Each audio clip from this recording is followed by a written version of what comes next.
Former President Goodluck Ebele Jonathan has warned President Ahmed Bola Tinubu on the fact that Nigeria is heading to crisis if he do not stop one-party system using the system that he is using.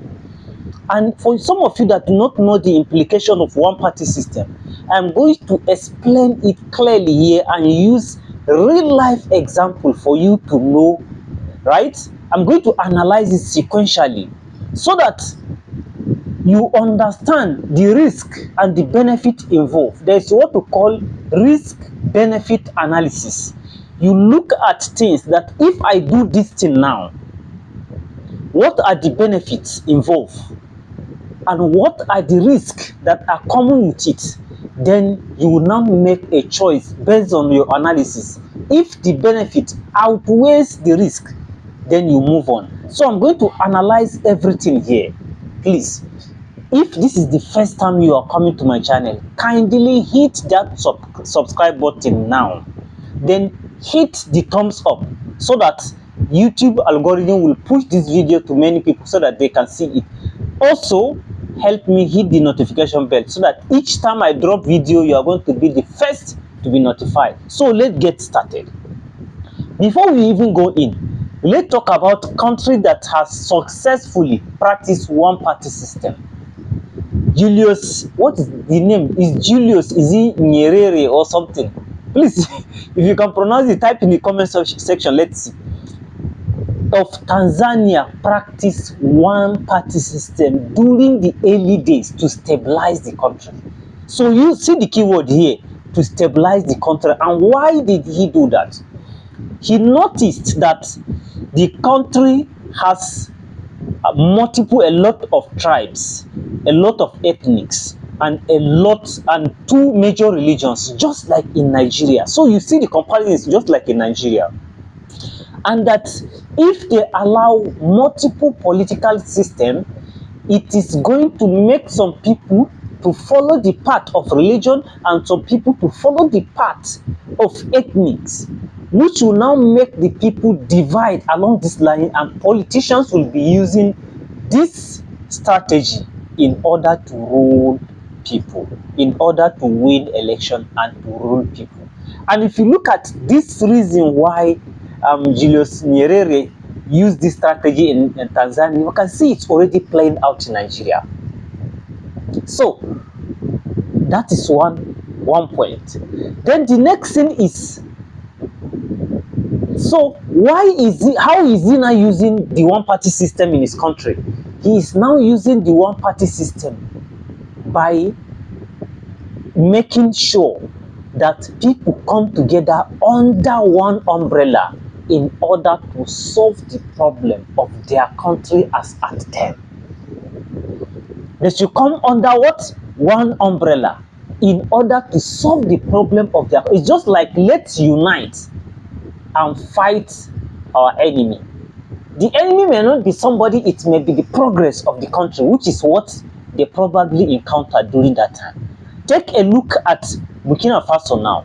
You see, they have come together. Even though it is a military regime, the citizens have come together in order to tackle the problem that they are facing using the military system of government.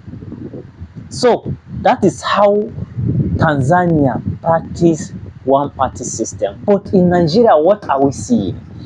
In Nigeria, it is practice. As we are seeing, it looks like a manipulation. Or probably like people are touring the path of one-party system for safety. For instance, people that have cases with EFCC and they are scared, right, that EFCC is going to be dealing with them and all that, they are now moving into where they think it is going to be safer. The next thing is that people that desperately want to retain their positions, they already occupy a certain position, but they believe that, okay, this my party is not the ruling party, I may lose it.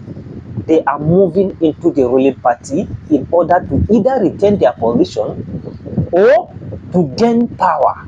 people, that is for people that have no power. You are currently not holding any power, and you think that if I move into the ruling party, I am likely going to get either political appointment, or I will be elected under that platform. People are running into that. Then people that are promised appointment, they promise them appointments that if you join our party to strengthen our party and our reach and weaken the opposition, we are going to give you so and so appointment. We are going to give you so and so positions. That is what we see is playing out in Nigeria. Now, what are the dangers of one party system? The dangers, for you to understand fully the danger that it has, is that, do you understand monopoly? Monopoly is a system where you eradicate your competitors in order to control the market, so that you will be able to raise price, control the price, whatever price you wish to, you will sell it. Let me give you a small example of monopoly. Me myself will practice monopoly somehow myself. Let me tell you an example. I do e-commerce, right? We sell our product in African countries. We import them from China and bring it to African countries. What we do is, before we import a product to any country, we will research that country thoroughly using the available social media platform, using Google and other things. We research that country thoroughly to be sure that there is no online store selling that particular product in that country. Then we will now import that product in that country and we will now sell. When we import it now, it is like we control the market, because we have the product and it is a product that is solving problems. So we do what? We control the market. And that is how one party system looks like. If the House of Rep, the Senate, and almost all governors become one party, then they control who win and lose election in Nigeria, which means they are going to almost wipe out the competition.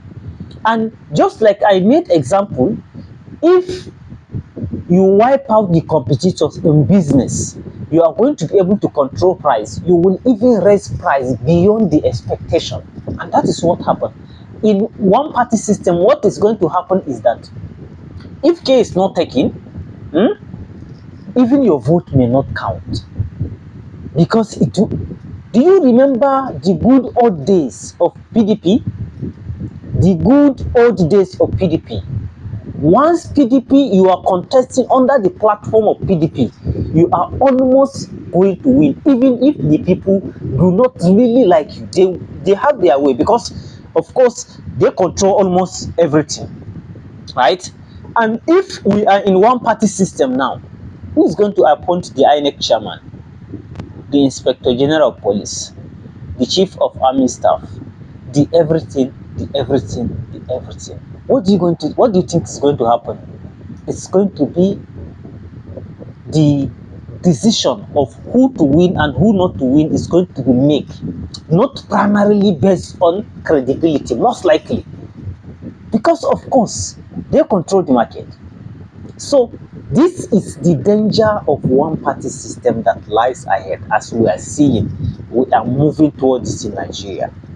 Now, it has its own benefits, which I have said, if it is properly done. That is when they structurally agree that let's transform into one party system so that we can solve the problem of Nigerians. And this will involve expertise, not just politicians coming together, but expertise that will come together to design a pattern in which they will move into one party system to solve the problem, but not in Nigeria as we are seeing it. What do you think? Drop it in the comment section. Kindly subscribe to my channel now, not later. Please, now hit the subscribe button, hit that notification so that you will notify anytime I drop video. Then also give this video a thumbs up so that YouTube will allow other people to see this video. See you in some other videos.